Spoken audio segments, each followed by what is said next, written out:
Hello everyone, आज date है 4 अगस्त 2022 और द हिंदू न्यूज एनालिसिस में आपका स्वागत है। इस वीडियो में हम द हिंदू की इंपॉर्टेंट न्यूज़ को एग्जाम के पॉइंट ऑफ व्यू से डिस्कस करेंगे।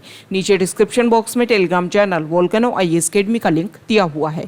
आप telegram channel volcano IAS academy के साथ में जुड़ सकते हैं। वहाँ पर हर exam means UPSC, state PCS and other exams के पॉइंट ऑफ व्यू से काफ़ी इंपॉर्टेंट इन्फॉर्मेशन आप सभी के साथ में शेयर की जाती है। तो चलो स्टार्ट करते हैं। वीडियो को स्टार्ट करेंगे एक ज्योग्राफिकल मैप क्वेश्चन के साथ में। और आज आपका क्वेश्चन ये है कि पुलिकट लेक को आपको मैप में व्यू करना है, फिर इससे रिलेटेड हर इंपॉर्टेंट फैक्ट्स को एंड इन्फॉर्मेशन को कमेंट बॉक्स में टाइप करना है।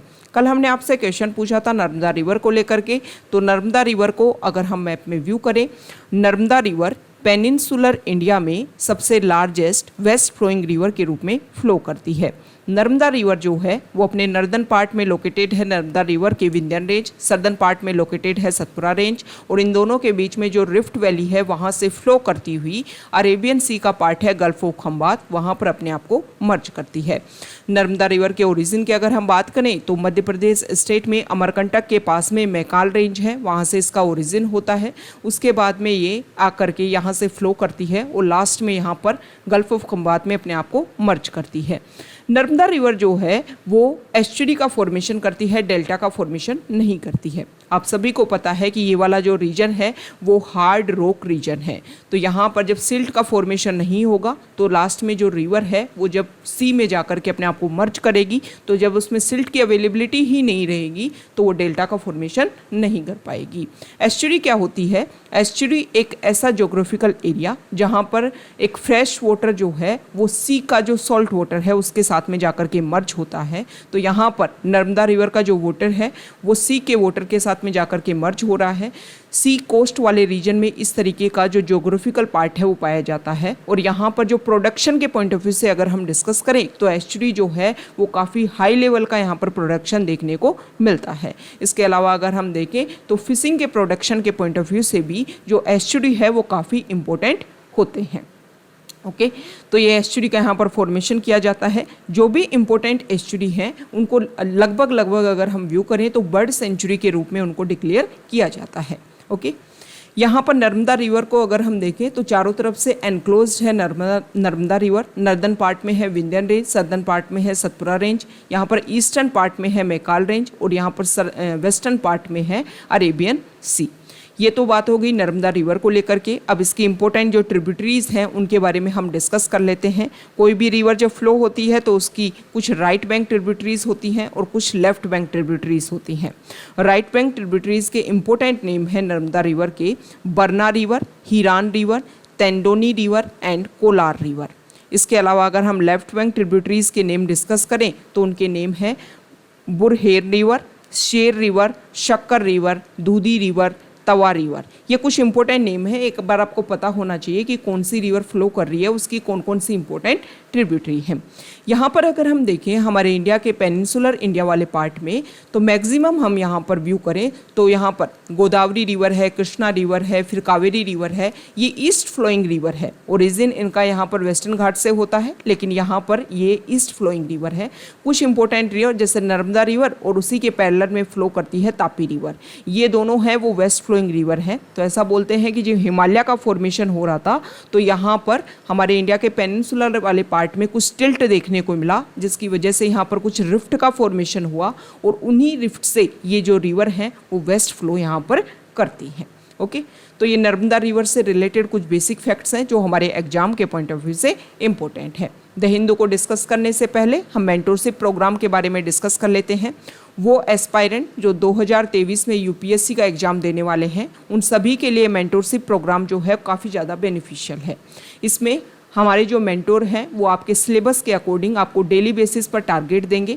वो एस्पायरेंट अगर कंटिन्यूटी जिनके लिए बहुत बड़ा इशू है, वो अपनी स्टडी में रेगुलर नहीं रह पाते हैं, वो इस प्रोग्राम को ज्वाइन कर सकते हैं। हम डेली बेसिस पर आपको अवेयर करवाएंगे कि आप किस तरीके से अपनी स्टडी को रेगुलर कर पा रहे हैं या नहीं कर पा रहे हैं। डेली बेसिस पर आपको टारगेट यहाँ पर दिया जाता है। फिर डेली बेसिस पर MCQ, प्रीलिम्स के बेसिस पर उस टॉपिक से रिलेटेड MCQ और मेन्स के बेसिस पर वहाँ पर आपको क्वेश्चन प्रोवाइड करवाए जाते हैं। आपकी जो कॉपीज़ हैं उन आंसर्स को चेक किया जाता है। जो भी आपको रिव्यू देना चाहिए, आपको लगना चाहिए कि आपके आंसर्स में ये इंपॉर्टेंट फैक्ट्स होने चाहिए, इस तरीके से आप स्टार्टिंग कर सकते हो, वो सारी चीज़ें आपके लिए अवेलेबल यहाँ पर करवाई जाती हैं। आप हमारे मेंटरशिप प्रोग्राम के और भी जो बेसिक फीचर्स हैं उनको जाकर के आप व्यू कर सकते हो हमारे वेबसाइट पर और इसको ज्वाइन कर सकते हो। द हिंदू को अगर हम डिस्कस करें तो फर्स्ट इंपॉर्टेंट न्यूज़ रिलेटेड है चाइना ताइवान रिलेशन को लेकर के। आप सभी को पता है कि प्रेजेंट टाइम में यूएस से United state house speaker Nancy Pelosi जो है वो ताइवान की विजिट पर आई। कुछ टाइम पहले उनकी तरफ से स्टेटमेंट आया कि वो ताइवान की विजिट पर आएंगी। चाइना ने यहाँ पर बोला कि ताइवान जो है वो चाइना का इंटीग्रल पार्ट है, इस तरीके से आप डायरेक्टली ताइवान के साथ में अपने रिलेशन मेंटेन नहीं कर सकते हो। लेकिन वो उनकी विजिट यहाँ पर हुई। अब चाइना ने अपना जो भी एक डोमिनेंस है वो दिखाने के लिए उन्होंने अफर्म किया है कि वो ताइवान के आसपास वाले रीजन में अगले 4 दिन तक, नेक्स्ट 4 डेज तक यहाँ पर मिलिट्री एक्सरसाइज जो है वो कंडक्ट करवाई जाएगी। नेक्स्ट पेज पर भी इसके बारे में जो भी बेसिक फैक्ट्स हैं उनको हम डिस्कस करेंगे। यहाँ पर अगर हम डिस्कस करें कि ताइवान और चाइना के रिलेशन और अदर कंट्रीज़ के उसके क्या रिलेशन रहे हैं उनके बारे में अगर हम बेसिक फैक्ट डिस्कस करें जो हमारे एग्जाम के पॉइंट ऑफ व्यू से इम्पोर्टेंट है। सबसे पहले तो आप लोकेशन देखिए, ये है चाइना और ये है ताइवान। ये जो ताइवान है यहाँ पर किंग जो डायनेस्टी है वो रूल करती थी। ऐसा बोलते हैं कि 1895 से ये जापान के अंडर आता था, लेकिन जब वर्ल्ड वॉर सेकेंड में जापान की यहाँ पर हार हुई तो उसके बाद में ये जो ताइवान है दोबारा से चाइना के अंडर आने लग गया।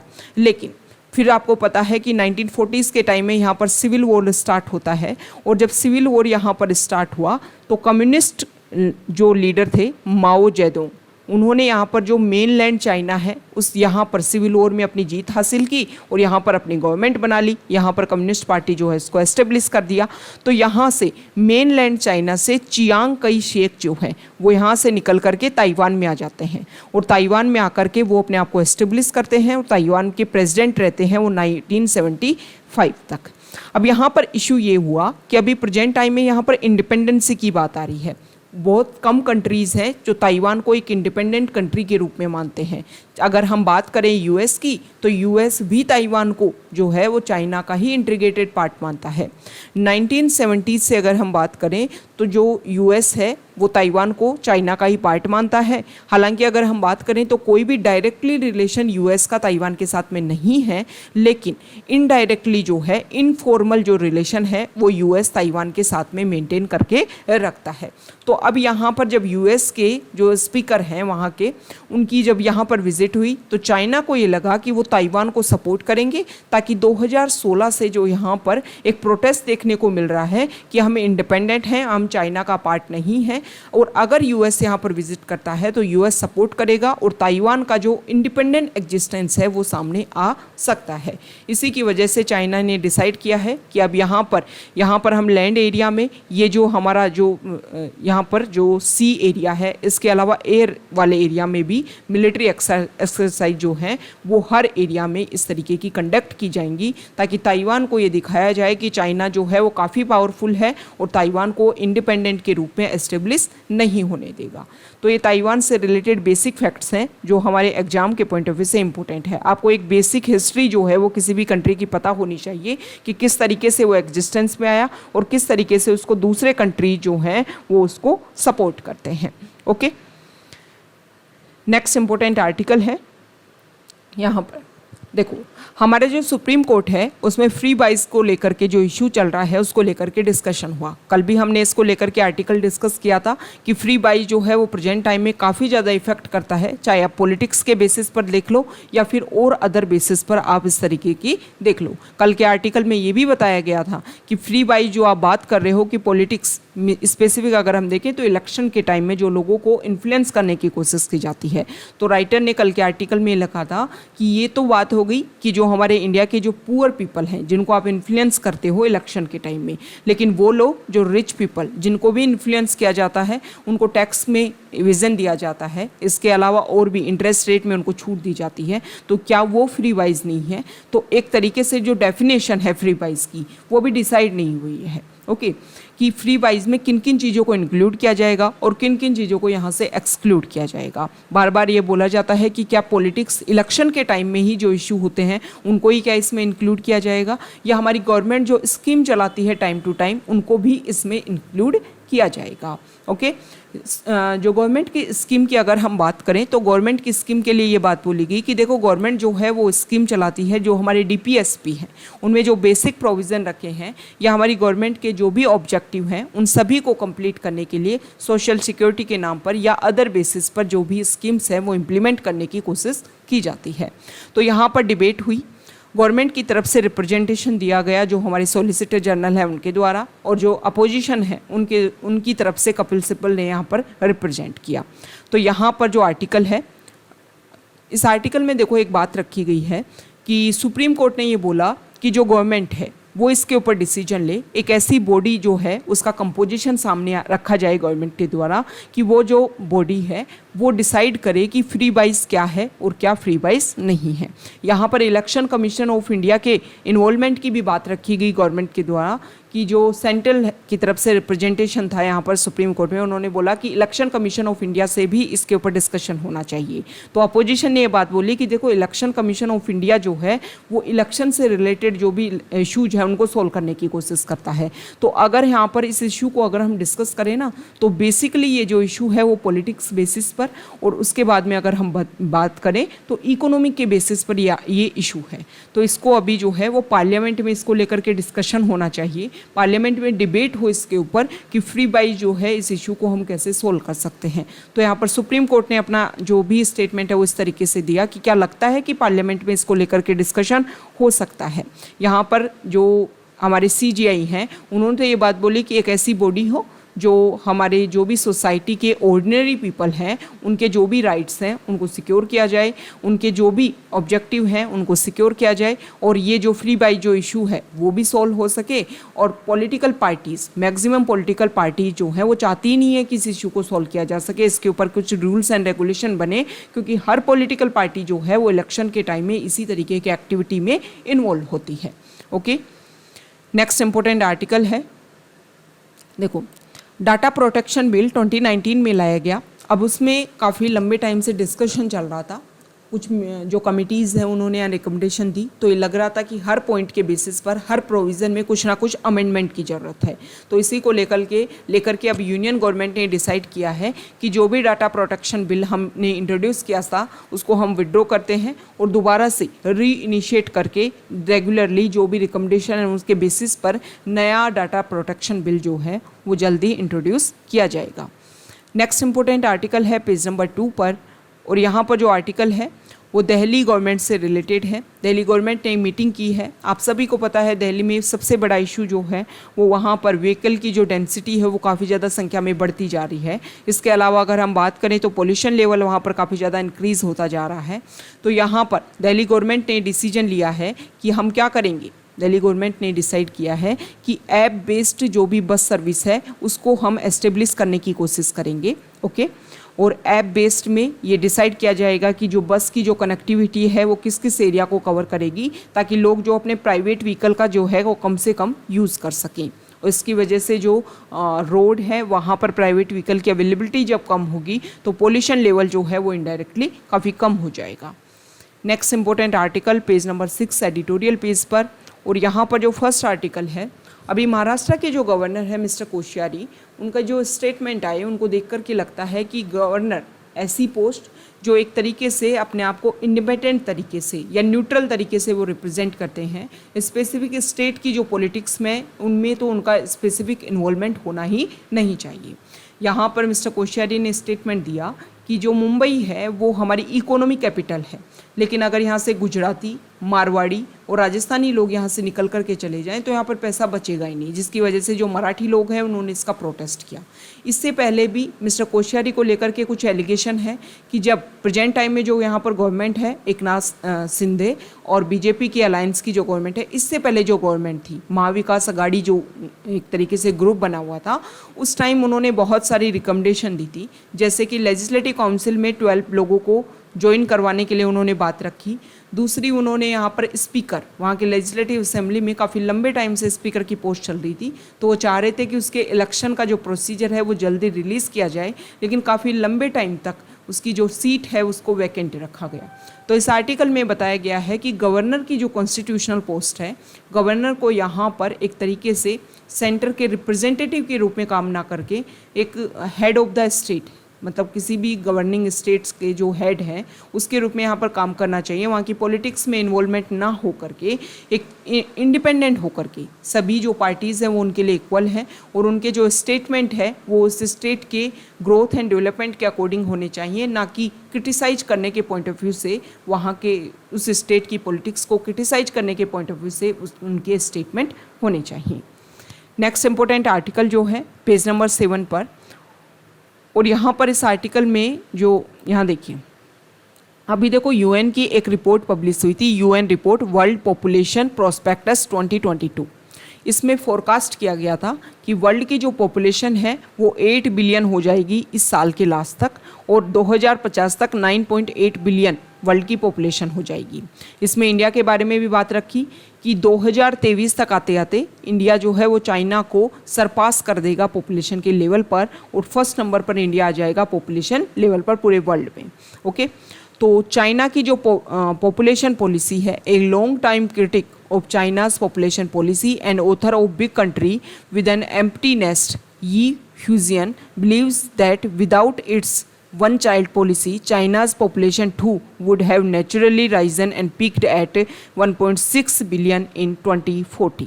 ओके, तो यहाँ पर ये बताया गया है कि देखो वन चाइल्ड पॉलिसी जो है वो चाइना में काफ़ी लंबे टाइम तक फॉलो की गई थी। उसके बाद में भी अगर हम देखें तो 2040 तक 1.6 बिलियन जो है वहाँ की पॉपुलेशन हो जाएगी। ओके, अब इस आर्टिकल में बताया गया है कि डेमोग्राफिक डिविडेंड जो है वो वर्ल्ड की सेकेंड लार्जेस्ट इकोनॉमी जो है वहाँ पर डेमोग्राफिक डिविडेंड जो है वो देखने को मिलेगा। आने वाले टाइम में जो है वो चाइना में अगर हम देखें तो वहाँ पर जितनी पॉपुलेशन होगी, जैसे कि यहाँ पर 2050 तक की बात की गई है कि 1.3 बिलियन पीपल जो है of whom 5 million will be past age the age of 60, मतलब जो मैक्सिमम पॉपुलेशन है वो आपकी 60 एज में रहेगी, और जो यूथ पॉपुलेशन है वो आपके यहाँ पर कम रहेगा। दूसरी बात यहाँ पर की गई है इंडिया के पॉपुलेशन की, तो इंडिया में जो है वो 330 मिलियन जो है वो 60 ईयर्स के या उससे ज़्यादा ओल्ड एज के होंगे, और 1.7 बिलियन जो है। ओके, तो यहाँ पर एक कंपैरिजन किया गया है कि आने वाले टाइम में इंडिया चाइना दोनों पर भी जो आपकी ओल्ड एज जो पर्सन है वो इंक्रीज़ होंगी। तो यहाँ पर क्या करना है, राइटर ने ये बात बोली है कि हमारे इंडिया में प्रेजेंट टाइम में जो पॉपुलेशन है उनके साथ में हमें इस तरीके से प्रिपेयर करना है, उनको इस तरीके से हमें क्या करना है, इस तरीके से उनको तैयार करना है कि उनमें स्किल जो है वो डेवलपमेंट हो, जिसकी वजह से ना सिर्फ इंडिया में उनके लिए जो जॉब हैं वो अवेलेबल हो पाएँ, बल्कि वर्ल्ड में जहाँ पर ओल्ड एज पॉपुलेशन का जो क्राइटेरिया है वो इंक्रीज़ होगा, वहाँ पर भी इंडिया के लिए इजीली जॉब की अवेलेबिलिटी हो पाए। क्योंकि पॉपुलेशन इसी तरीके से इंक्रीज़ होती रही तो पूरे वर्ल्ड लेवल में जो भी स्किल बेस्ड जो जॉब हैं उनमें इंडिया को इंक्रोच करना होगा, उन सभी को ईजिली एक्सेस करना होगा, तभी जा कर के जो हमारे डेमोग्राफिक डिविडेंड जो है, जो एक डेमोग्राफिक मतलब हमारे जो यूथ एज है वो हमारे डिजास्टर के रूप में चेंज ना हो, अगर हमने उसके लिए अभी प्रेजेंट टाइम से ही स्किल बेस्ड फोकस जो एजुकेशन है, जो भी अदर एक्टिविटी हैं, अगर हमने स्किल बेस्ड एक्टिविटीज़ के ऊपर फोकस नहीं किया तो जो हमारी पॉपुलेशन है वो हमारे लिए डिजास्टर के रूप में चेंज होकर के आ सकती है। नेक्स्ट इंपॉर्टेंट आर्टिकल है, यहाँ पर जो आर्टिकल है इसमें हमारे इंडिया के जो स्टेट और यूटी हैं वहाँ पर किस तरीके से प्राइवेट और पब्लिक जो स्कूल हैं उनका किस तरीके से इन्वॉल्वमेंट इंक्रीज़ हो रहा है, उसी को लेकर के डाटा रख रखे हैं। इस आर्टिकल में बताया गया है कि प्रेजेंट टाइम में अगर हम देखें तो प्राइवेट स्कूलिंग की तरफ जो है वो ज़्यादातर जो बच्चे हैं, ज़्यादातर जो पेरेंट्स हैं वो प्राइवेट स्कूल में अपने बच्चों का इंटरेस्ट जो है, एडमिशन जो है वो करवा रहे हैं। ओके, तो इस आर्टिकल में अदर जो स्टेट्स हैं उनको लेकर के डाटा रख रखे हैं। इसके अलावा ये भी बता रखा है कि कौन से स्टेट में न्यू प्राइवेट स्कूल के लिए जो एप्लीकेशन है वो इतने रजिस्टर हो रखे हैं कि नई प्राइवेट स्कूल के ओपनिंग के लिए अप्रूवल उनसे गवर्नमेंट से उनको मिले। अब इसका बेसिक रीज़न आप देख सकते हो कि कोविड के टाइम में अगर हम देखें तो इस तरीके की जो प्राइवेट और जो गवर्नमेंट स्कूल में उनमें काफ़ी ज़्यादा डिफरेंस देखने को मिला। गवर्नमेंट स्कूल के जो भी टीचर्स हैं उन्होंने एक तरीके से काफ़ी वहाँ पर जो चिल्ड्रन जो थे और जो स्कूल का जो भी एडमिनिस्ट्रेशन था उन दोनों के बीच में जो गैप है वो काफ़ी हाई लेवल पर देखने को मिला। स्टूडेंट्स को जो भी एजुकेशन से रिलेटेड जो भी एक्टिविटी है उनमें इन्वॉल्वमेंट कम देखने को मिला। प्राइवेट एजुकेशन जो सेंटर हैं वहाँ पर ज़्यादा फिर भी जो भी वीडियो की अवेलेबिलिटी या जो भी कनेक्टिविटी एक तरीके से उन्होंने अपने लेवल पर की वो ज़्यादा देखने को मिली। तो ये देखने को मिल रहा है कि यहाँ पर लास्ट 2 ईयर्स में अगर हम देखें तो प्राइवेट स्कूल में जो एडमिशन है वो ज़्यादा इंक्रीज़ हो गए हैं। तो इसका एक रीज़न जो है कोविड पेंडेमिक जो है वो भी इसका रीज़न हो सकता है। नेक्स्ट इंपॉर्टेंट आर्टिकल है पेज नंबर 8 पर, और यहाँ पर जो फर्स्ट आर्टिकल है अलकायदा के जो चीफ हैं जिनको यूएस ने यहाँ पर मार गिराया अफगानिस्तान की कैपिटल काबुल में, तो उसी के बारे में ये आर्टिकल आया है कि किस तरीके से उनका पास्ट रहा, किस तरीके से वो एक जो मेडिकल फैमिली से मतलब अच्छे सर्जन उनकी फैमिली में रहे हैं, उनसे बिलोंग करते थे, फिर किस तरीके से वो इस तरीके की इलीगल एक्टिविटीज़ में टेररिस्ट एक्टिविटीज़ में इन्वॉल्वमेंट उनका देखने को मिला, और फिर ओसामा बिन लादेन के साथ में उनकी एक्टिविटी जो इन्वॉल्वमेंट है वो देखने को मिला। 9/11 जो अटैक हुआ उसमें भी बोलते हैं कि उनके पीछे जो हैंड थे, पीछे जो सपोर्ट था उनमें भी उनका हाथ था। ओके, तो कल हमने इनके बारे में जो भी बेसिक फैक्ट्स हैं, जो भी बातें हैं वो सब हमने यहाँ पर डिस्कस की थी। यहाँ पर जो आर्टिकल है देखो, अभी क्या हुआ कि सिंगापुर वर्ल्ड सिटी समिट होने वाली थी और उसमें अभी प्रेजेंट टाइम में समिट चल रही है, आज शायद 3 अगस्त को ये कंप्लीट हो जाएगी। तो इसमें दिल्ली के जो सीएम हैं उनको यहाँ पर रिप्रेजेंटेशन के लिए बुलाया गया था। उनको लेटर आया, तो लेटर आने के बाद में उन्होंने सेंट्रल गवर्नमेंट से इसके लिए अप्रूवल मांगा कि भैया आप हमें अप्रूवल दीजिए, हमें सिंगापुर जाना है। लेकिन 1982 में कैबिनेट सेक्रेटरीट जो है उन्होंने फर्स्ट मेमोरेंडम ये इशू किया था कि अगर कोई भी स्टेट गवर्नमेंट के जो मेंबर्स हैं अगर वो चाहते हैं कि उनको फॉरेन विजिट करनी है तो इससे पहले उनको सेंट्रल से अप्रूवल लेना होगा। और 2010 में मींस 2010 में ये जो पॉलिटिकल क्लियरेंस है कि किसी भी स्टेट गवर्नमेंट से रिलेटेड जो मिनिस्टर हैं या उसके मेंबर हैं अगर उनको फॉरेन कंट्री की विजिट पर जाना है तो इसको 2010 में तो इसको मैंडेटरी कर दिया गया कि अगर आपको कोई प्राइवेट विजिट पर भी जाना है मिनिस्टर को, स्टेट गवर्नमेंट के मिनिस्टर को, तो भी आपको क्लियरेंस लेना होगा। तो यहाँ पर मिस्टर गहलोत ने पिटीशन लगाई थी कि इस तरीके से पॉलिटिकल जो क्लियरेंस है वो किसी भी पर्सन की जो एक प्राइवेसी है उसमें आप एनक्रोच करने की कोशिश कर रहे हो कि अगर वो प्राइवेट विजिट पर जा रहा है तब भी उसको क्लियरेंस चाहिए, तो एक तरीके से उसकी प्राइवेसी जो है, जो आर्टिकल 21 राइट टू लाइफ का एक इंटीग्रल पार्ट है, हमारा फंडामेंटल राइट है, उसको आप एनक्रोच करने की कोशिश कर रहे हो। तो यहाँ पर जो अरविंद केजरीवाल हैं उन्होंने यहाँ पर अप्रूवल मांगा लेकिन उनको अप्रूवल दिया ही नहीं गया। इसकी वजह से वर्ल्ड सिटी जो समिट है उसमें उनका पार्टिसिपेशन नहीं देखने को मिलेगा। देखो, ये जो वर्ल्ड सिटी समिट जो होती है इसमें किस तरीके से हमारे जो एसडीजी गोल्स को हम कंप्लीट कर सके, हमारे जो सिटीज़ हैं वो अफोर्डेबल तरीके से और न्यू जो इश्यूज हैं, न्यू जो प्रॉब्लम है उसके अकॉर्डिंग जो है उनको तैयार किया जाए, इसी के अकॉर्डिंग ये जो समिट है वो काम करती है। और दिल्ली ने किस तरीके से अपने आप को एस्टेब्लिश किया है, किस तरीके से जो बेसिक इश्यूज यहाँ थे उन सभी को सोल्व करने की कोशिश की है, तो उन सभी से रिलेटेड जो बेसिक बातें हैं उन्हीं को यहाँ पर रखने के लिए उनका इन्वॉल्वमेंट यहाँ पर देखने को उनको बुलाया गया था। लेकिन जो सेंट्रल गवर्नमेंट है उन्होंने इसके लिए अप्रूवल नहीं दिया। नेक्स्ट इम्पोर्टेंट आर्टिकल है यहाँ पर, इस आर्टिकल में बताया गया है कि हमारा इंडिया जो है अक्टूबर 2022 में यूनाइटेड नेशन सिक्योरिटी काउंसिल की जो मीटिंग है वो हमारे इंडिया में होगी, और इस इंडिया में दिल्ली और मुंबई में अक्टूबर में ये मीटिंग होने वाली है। और इस स्पेशल मीटिंग में टेररिज्म के ऊपर फोकस किया जाएगा। इसमें जो है वो चाइना, रशिया, यूएस ये सभी इसमें पार्टिसिपेट करेंगे, और यहाँ पर काउंटर टेररिज्म के लिए किस तरीके से एक्टिविटी होनी चाहिए, किस तरीके से इस इश्यू को सोल्व किया जा सकता है, उसके ऊपर फोकस किया जाएगा। इस आर्टिकल में बताया गया है कि इंडिया जो है वो काफ़ी लंबे टाइम से इसके लिए काम कर रहा है। और अगर हम बात करें 2021-22 के लिए इंडिया जो है वो इलेक्टेड मेंबर है यूनाइटेड नेशन सिक्योरिटी काउंसिल का। जो नॉन परमानेंट मेंबर 10 मेंबर जो इलेक्ट किए जाते हैं हर 2 साल के लिए, उसमें प्रेजेंट टाइम में इंडिया भी बना हुआ है। तो यहाँ पर ये बताया गया है कि देखो, टेररिज्म जो एक्टिविटीज़ हैं उसके लिए इंडिया ने पहली बार अपना स्टेटमेंट नहीं दिया है। 1996 में पहली बार प्रपोज किया था कि comprehensive convention on international terrorism जो है इसके लिए काम होना चाहिए। और इंडिया जब से इस इशू को पुश करने की कोशिश कर रहा है कि इस हर मीटिंग में कि ये जो भी टेररिज्म जो इशू है उसको सॉल्व करने के लिए कोशिश की जानी चाहिए। अब यहाँ पर क्या होगा, देखो इस आर्टिकल में बताया गया है कि प्रेजेंट टाइम में टेररिज्म से रिलेटेड जो भी इशू हैं उनको फाइनेंशियल एक्शन टास्क फोर्स जो है वो यहाँ पर रिजोल्व करने की कोशिश करता है।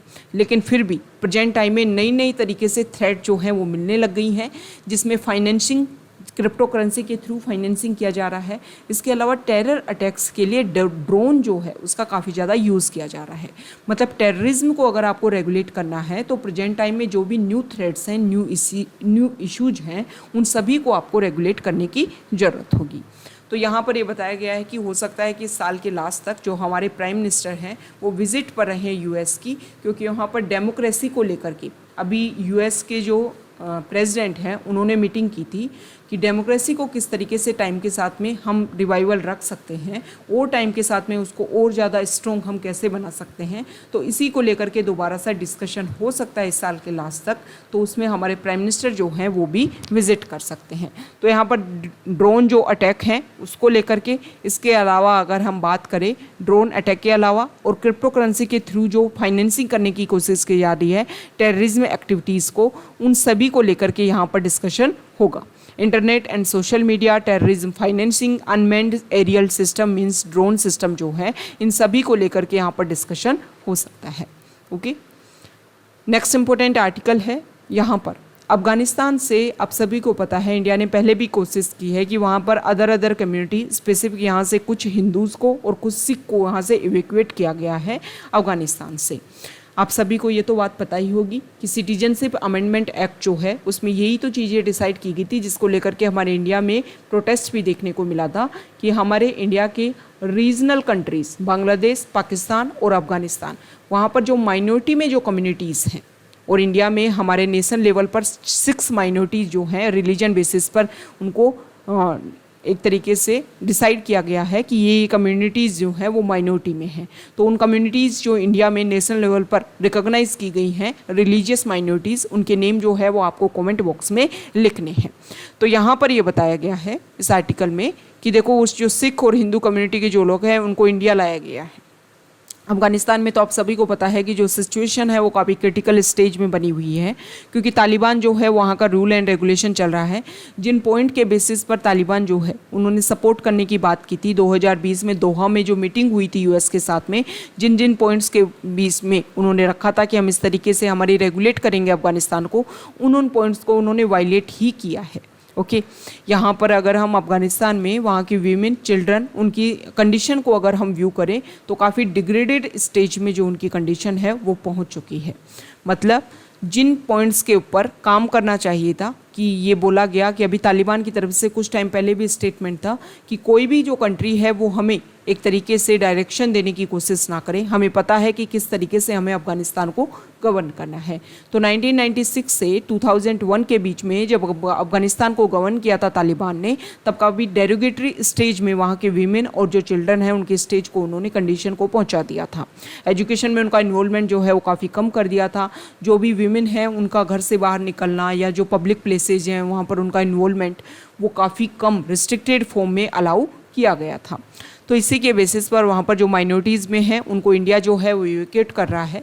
तो जो सिटीजनशिप अमेंडमेंट एक्ट जो लाया गया था उसमें यही तो डिसीजन लिया गया था ना कि जो माइनॉरिटी में है वो हमारे इंडिया में आएंगे, और इसमें 2014 31 दिसंबर 2014 जो है वो डेट डिसाइड की गई थी कि इससे पहले हमारे इंडिया में जो हैं वो आ गए हैं। मतलब 2014 के बाद में जो भी लोग हमारे इंडिया में आए हैं और उनके पास में अगर प्रॉपर जो भी एक डॉक्यूमेंट्स होने चाहिए वो अवेलेबल नहीं है तो उनको इंडिया का सिटीजनशिप बना दिया जाएगा।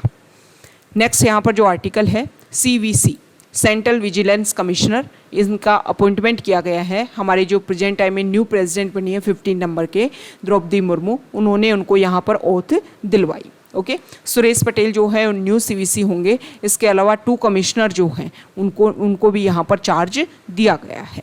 तो CVC से रिलेटेड कुछ बेसिक फैक्ट्स हम डिस्कस करेंगे। सेंट्रल विजिलेंस कमीशन, 1964 में सेंट्रल विजिलेंस कमीशन को के संथानम जो कमेटी है उसकी रिकमेंडेशन के बेसिस पर इसको एस्टेब्लिश किया गया। लेकिन स्टार्टिंग में सेंट्रल विजिलेंस कमीशन जो था वो ना तो स्टैट्यूटरी पोस्ट था और ना ही कॉन्स्टिट्यूशन पोस्ट था। ठीक है, एक सेकेंड, ना तो उस टाइम में ये स्टैट्यूटरी पोस्ट था और ना ही कॉन्स्टिट्यूशनल पोस्ट था। उसके बाद में 2003 के टाइम में ये जो सीवीसी है इसको फिर स्टैट्यूटरी पोस्ट, स्टैट्यूटरी जो डेजिग्नेशन है वो दिया गया था सीवीसी को, सेंट्रल विजिलेंस कमीशन को।